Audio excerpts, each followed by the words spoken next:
Welcome to another episode of Rebuilding Faith. These are 10-minute Bible messages for people with questions and doubts. And today we are finishing John chapter 10. We're going to look at Jesus' quote, a bizarre verse in the Old Testament. And I suspect if this is the first time you've seen it, this is a verse that will mess with your theology. In fact, this is an entire chapter being referenced here that most Christians aren't aware of and don't know how to make sense of. And yet Jesus is going to reference it today, and we're going to try to figure out what on earth is going on. So let's dive in. This is John chapter 10, beginning in verse 34. Jesus replied, "It is written in your own scriptures that God said to certain leaders of the people, 'I say, you are gods.'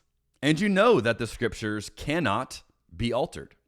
So if those people who received God's message were called gods, why do you call it blasphemy when I say I am the Son of God?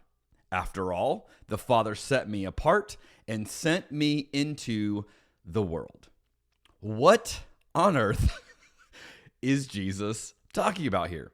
Now he's referencing, again, one of the crazier chapters in the Old Testament that today we don't normally talk about. But if you stare at the wording in this chapter that Jesus is referencing here, it'll give you a conundrum that you likely don't have a box for. So let's look at it. It is time.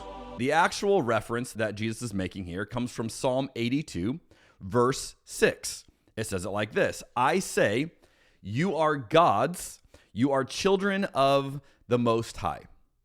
Now, it's a little weird for God to be referring to other gods, right? Isn't there just one God? So let's look at the entire context of Psalm 82. Let's go back to verse 1 of Psalm 82 to figure out what's being talked about here. And here's what verse 1 says. Psalm 82, verse 1. "God presides over heaven's court. He pronounces judgment on the heavenly beings." Now, again, you might be wondering, what are these heavenly beings? Because you might read that and think he's talking about angels. But as you see in the context, this is not a reference to angels. In fact, there's a different translation. Lexham English Bible says it like this: "God," which is the word Elohim in Hebrew, "stands in the divine assembly. He administers judgment in the midst of the gods," which is, again, the word Elohim. So essentially, you get this: Elohim stands in the midst of Elohim. Now, if that jolts you a little bit, if that feels a little bit strange, then good, you're paying attention. That is a foreign notion to a lot of us. What do you mean there's more than one Elohim? There's more than one God. What is going on here? You have God among the gods. Think about that for 2 minutes. What on earth is this a reference to?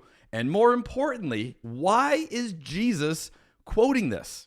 Why is Jesus referencing this strange chapter in the Old Testament? Well, let's keep reading in John chapter 37 to see how Jesus is using it. It says, "Don't believe me unless I carry out my Father's work. But if I do his work, believe in the evidence of the miraculous works I have done.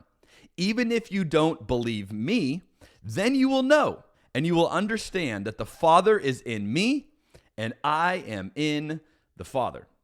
So again, what Jesus is doing here is he's explaining his identity using this reference to Psalm chapter 82. The context is a critique on these other gods being mentioned. Now, again, these are not, it's a heavenly realm, heavenly host, whatever, but it's not angels. It's gods. That's the way it's referred to. And it's a critique on them. There's a book called The Unseen Realm by an author named Michael S. Heiser. And this book explores Psalm 82 and the ramifications of it, of what does this theology indicate is going on in the Old Testament scriptures and throughout the Bible. So if this subject is fascinating to you, I'd recommend this book. But here's how Michael Heiser describes what's going on in Psalm 82. He says, Psalm 82 states that the gods were being condemned as corrupt in their administration of the nations of the earth. The Bible nowhere teaches that God appointed a council of Jewish elders, which is how some people want to explain this, to rule over foreign nations. He's saying that doesn't make sense. And God certainly wouldn't be railing against the rest of the Trinity, Jesus and the Spirit, for being corrupt.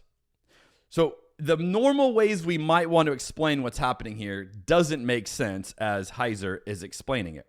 So today what we would realize is if this scripture is calling these evil rulers gods, how much more appropriate is it for the good ruler, Jesus, to be called the Son of God?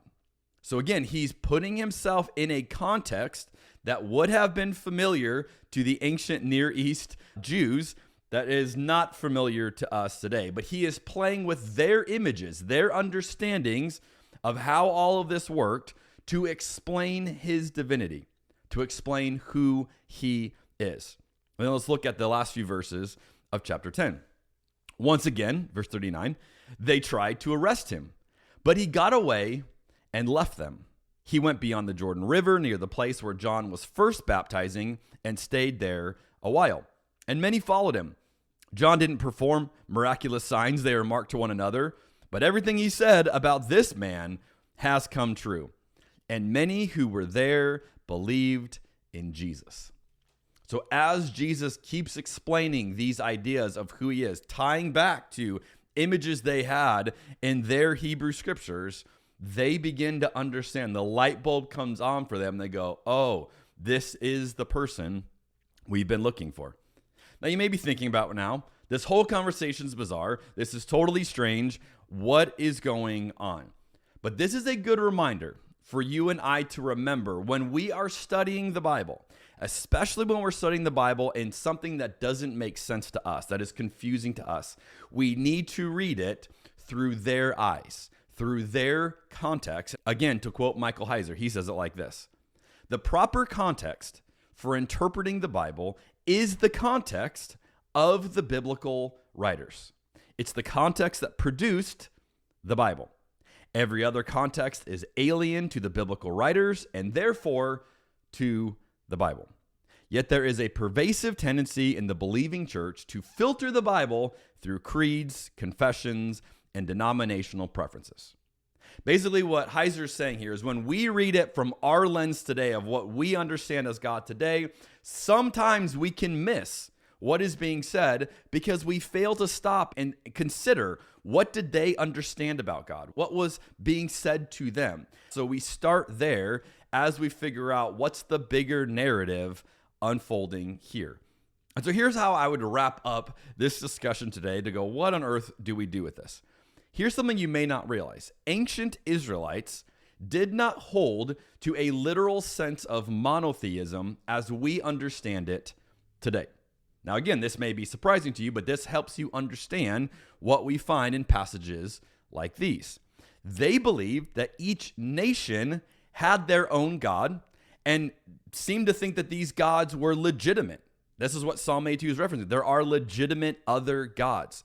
But they believed their God was better, was bigger, was stronger than all the other gods of all the other nations. And so Jesus in John 10 is tapping into this Hebrew understanding of gods, of national gods, to help them understand who he is. But don't miss this. Jesus offers a gigantic twist to this illustration. Because what Jesus is saying is that he's not just another nation's God, which is what Israel was looking for. Who is our God? And Jesus is saying, I'm not just another nation's God. I am the Son of God, and I am the God for all nations. And this is what we see throughout the New Testament, that Jesus is not just for the Jews. Jesus is not just for one group of people. Jesus is for the world. And this was a transforming thought for them. And he uses Psalm 82 and the image that they had there to make this point. So we can see how Jesus explained himself in their worldview to offer us another way of understanding who he really is. I'll see you next week on Rebuilding Faith.